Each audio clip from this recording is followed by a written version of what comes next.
Hello everyone, welcome to Quantum Minds YouTube channel. My name is Sana Naseem and today I want to talk about something deeply personal and important. And it's about embracing our true identity and being proud of who we are and where we come from. This topic came to mind a few days ago when a very respectable person from the field of marketing and branding gave me a suggestion. While we were talking about branding, he advised me to hide the fact that I am from Pakistan, to hide the country of my origin and where I live. People don't need to know, he said. Now, maybe the idea behind asking me to hide my real origin, the origin that I'm so proud of, that's who I am. Maybe the idea behind the suggestion was to avoid any biases or judgments. I don't know, and I didn't ask because I truly didn't feel the need to educate the other person on the richness of my country.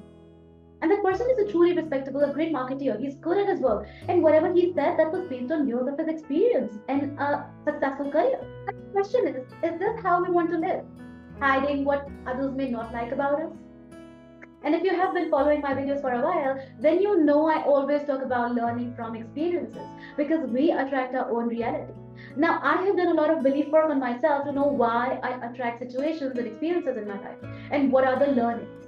So, after processing the whole meeting and acknowledging the wisdom of that experience, I decided to talk about the belief which is very common in the society.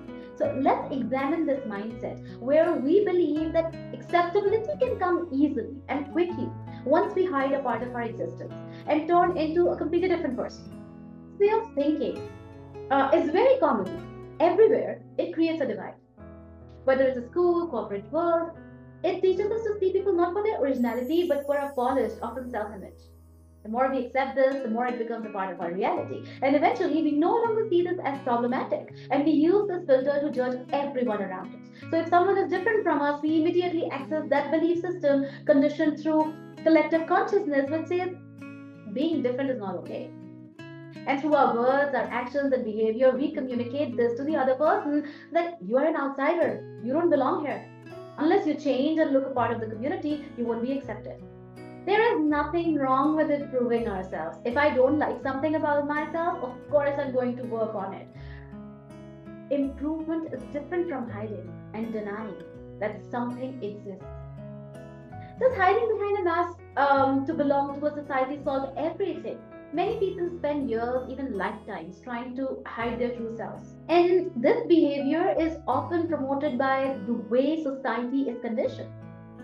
Our belief systems, deeply rooted in history, have been shaped by the judgments and perceptions others create based on our, let's say, accent, language, appearance, country of origin. And to be accepted, we feel compelled to hide parts of our identity, something as simple as our age or where we come from. If someone tells you that this is how it is in the real world, they are absolutely right. I agree. This is what's happening. Perceptions are being formed, identities are being manufactured to fit societal molds. Acceptance often seems to depend on how well we conform to these expectations. We live in a world where perception often matters more than reality. We have to remember this, and this is a fact. This is a common practice, adopting a certain image to be accepted by the people. So, if you want to be someone, if you want to be considered as authority, create an image which may or may not resonate with you, and just spend your life living that manufactured reality. But do we really have to continue this way? Do we always have to try and fit in? Isn't it exhausting? There will always be fear of what will happen when people will get to know the real you. Don't you think that by playing a role and hiding things about ourselves, we will someday slip and show our true identity? What will happen then? All the respect, acceptance, success based on that image, that perception will just fade away. We navigate between two worlds, the real world that's out there and the one we create with our thoughts. In the real world, there is often pressure to conform, to hide parts of ourselves, to gain acceptance and respect. And in the world we create with our thoughts, we have the power to be true to ourselves.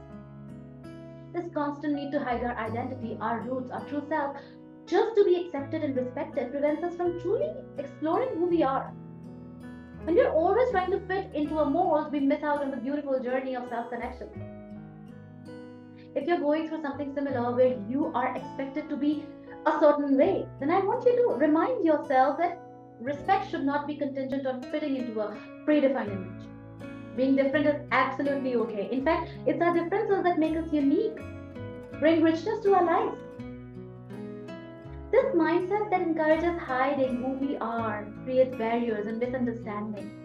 It's important to move away from this thinking and promote a culture of acceptance and respect for everyone's true identity. But then it all comes down to your own life purpose, your beliefs, and your goals. It's not easy to go against the conditioning of society. It can be lonely, challenging, to stand out and be different. It all comes down to your priorities, your choice. What do you choose for yourself? How do you want to live? Imagine a world where you no longer have to hide any part of who you are. A world where you can speak with your natural accent, embrace your cultural heritage, and live authentically. This world starts with the decision to embrace your true self, regardless of societal expectations and pressures. And it may not bring quick acceptance for you, but it will definitely bring peace of mind and happiness in your heart. So I'm telling you that if you choose this path, it may not be easy at first. There may be internal resistance. Subconscious mind may activate the survival self, and then there will be more resistance. You may initially face loneliness, but once you choose to live your truth by being authentic, you inspire others to do the same. Your courage to be yourself can create ripples of change in a world that desperately needs more genuine people. And this authenticity will create changes in your DNA that will be replicated throughout yourself through your thought process, and future generations will inherit this information. And they will get to know that it is okay to be themselves. It is okay to love every part of their existence. For those of you who find it difficult to live their identity, here are some things that you can do. First, self reflection is important. Spend some time understanding who you are, your values, your strengths, your areas of growth. Journal about it, meditate on it, and gain clarity on your true self. Number two, start by accepting yourself. Understand that your background, your age, religion, nationality, who you are, the way you look, it's a part of your identity. It is what makes you unique. Stop trying to bury that information and look beyond it. Allow yourself to be vulnerable. Sharing your true self, even if it feels uncomfortable, can lead to deeper connections and acceptance from others who see themselves in you. So surround yourself with people who accept and celebrate you for who you are. It's easier to be authentic when you have a supportive community with you. Remind yourself daily that you are enough just the way you are. Yes, you may need to improve and upgrade yourself, and you can do that with self confidence, self acceptance. Sometimes people hide aspects of their identity because of ignorance or prejudice. Now, you can take this opportunity to educate the other person about your culture, your experiences, but you don't have to do that all the time. Sometimes the best way is to work on your own emotions and treat others the way you want to be treated. And of course, it is okay to set boundaries with people who don't respect your true self. Protecting your mental and emotional health is super important. Always remember this. You have to stay true to your values and align your actions with your core values. When you start to live authentically according to your values, it will help you to stay grounded and confident in who you are. So ask yourself, what do you choose for your life? How do you want to live? Choice is yours. You can choose to embrace your identity, live authentically, and let your true self shine. And as we wrap up, I want you to hang in there. Be focused on your destination. Where do you want to go? And how can you reach there with no more hiding, no more fitting into boxes? Just be pure, unfiltered authenticity. If you're still hiding, then I want you to ask yourself, how is it serving you? And what are you learning from it? Let's embrace our identities and encourage others to do the same. And please remember, what you seek is already within you. Let's believe in this oneness and live our truth. If this topic resonated with you, please spread the message of authenticity and acceptance. If you need support in navigating through the emotions of hiding yourself, then do check out my website for the classes to learn how to work on this internal belief system. Take care, and I will see you in the next video.